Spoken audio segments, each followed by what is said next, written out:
Interesting.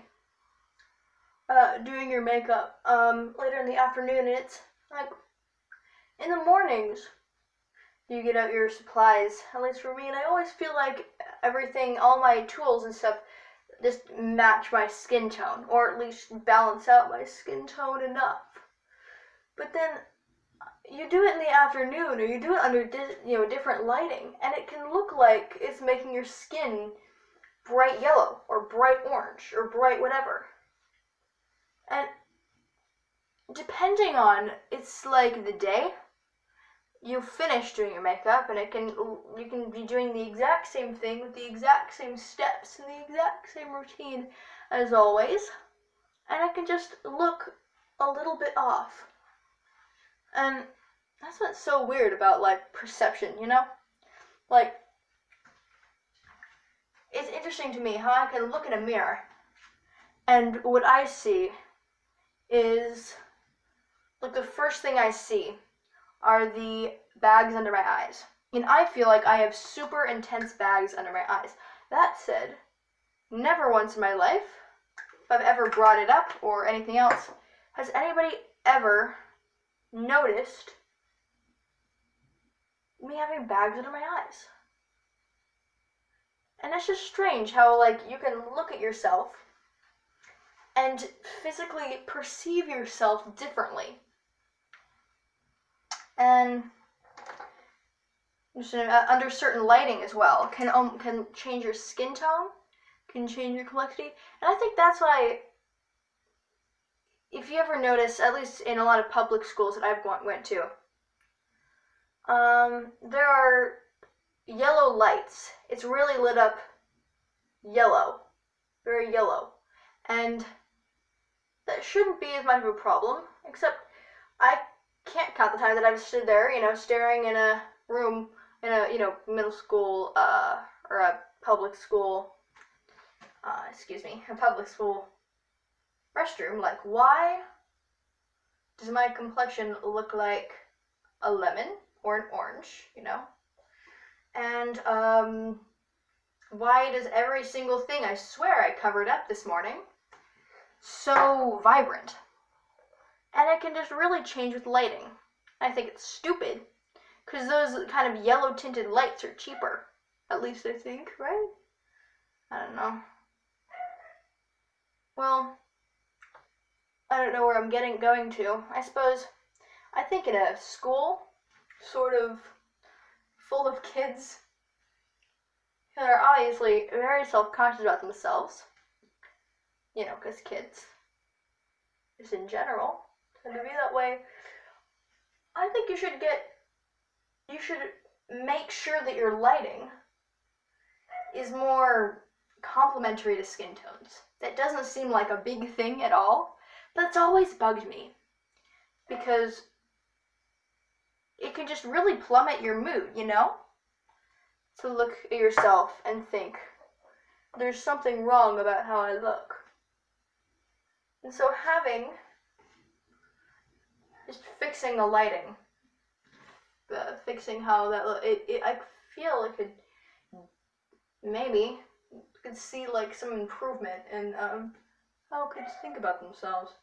And I might just be completely making it up. That might be ridiculous, but I don't know. It's just something I've been thinking about relatively recently. Something I've noticed this year.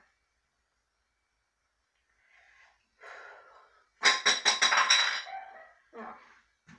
I hate how easily things break, Because, like, makeup should all be made to be able to withstand, like, some serious,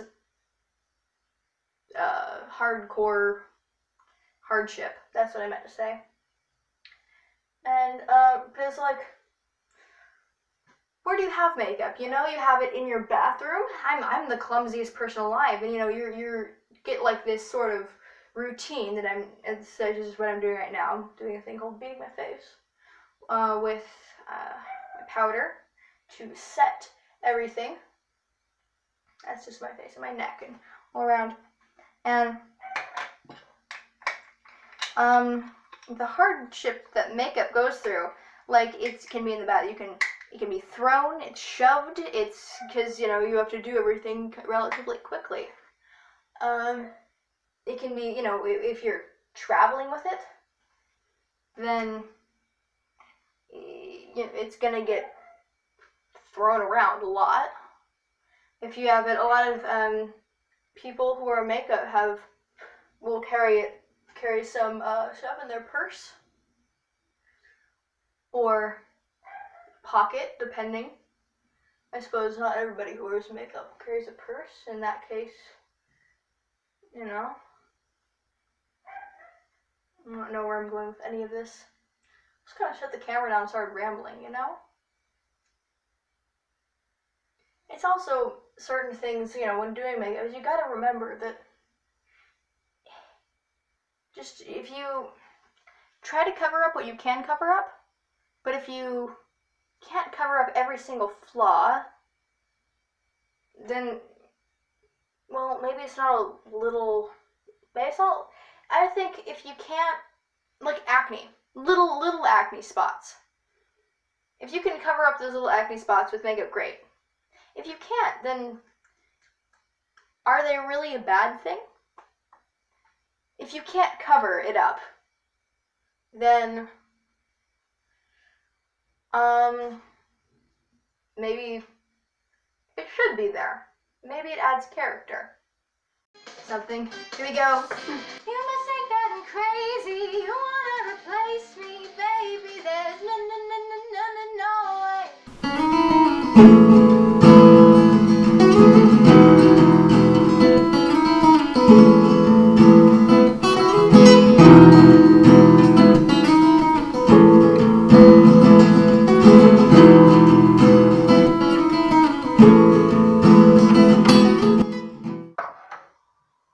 So usually I have a cup of coffee, just straight coffee with cream in the mornings.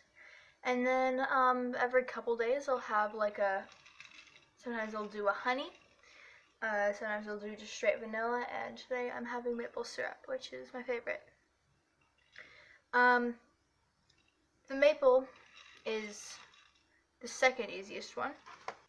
You basically pour the ice, and then either whether or not I forget to do the vanilla first, usually I try to put a little bit splash of vanilla in, some maple syrup, then pour the coffee over that, pour the milk in, and then stir. I'll usually touch it up afterwards with a little more maple syrup or a little more vanilla, depending.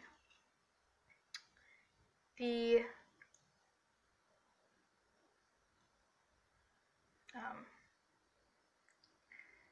vanilla is for sure the easiest. You just put some vanilla in, and then ice, vanilla, coffee, milk, stir. Switch up depending. And then the honey is probably the most difficult, because if you put honey directly into a liquid, it hardens, which is, I had to learn the hard way. So you heat up a little bit of water, like you're making tea. Take a nice big spoonful of honey, your knife full of honey, however much honey you think you're gonna want. You pour some of that hot water onto the honey, just enough, not a lot, don't fill up the cup, but just enough to dilute it down. Do the rest of the stuff regularly, and pour the honey in intermittently. Then you can mix any of those to however you want. I haven't tried maple syrup and honey as of now, or I was about to say I haven't tried vanilla with honey either, but I think that's a lie. I think last time I did put some vanilla in. Vanilla. Or just not pronounce certain words.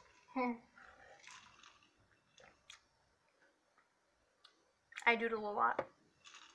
When I'm doing my stuff, I tend to draw. So this entire shelf is covered in drawings. They're not done quite yet. I mostly did these during therapy sessions and during school. It helps you concentrate. It fills one of the strands of thought? What are the wires that are constantly crossing and streaming, or like another heard Lauren, therapist, uses the metaphor of flashlights, which I think fits pretty well as well. You know, half the things I've said, way more than half, most of the things I've been talking about so far make zero sense, which I guess kind of is very different than what I usually talk about. This is kind of the stuff that happens in my brain that I usually don't vocalize. It's kind of nice talking to a camera. It makes me anxious to think about the people watching it, though.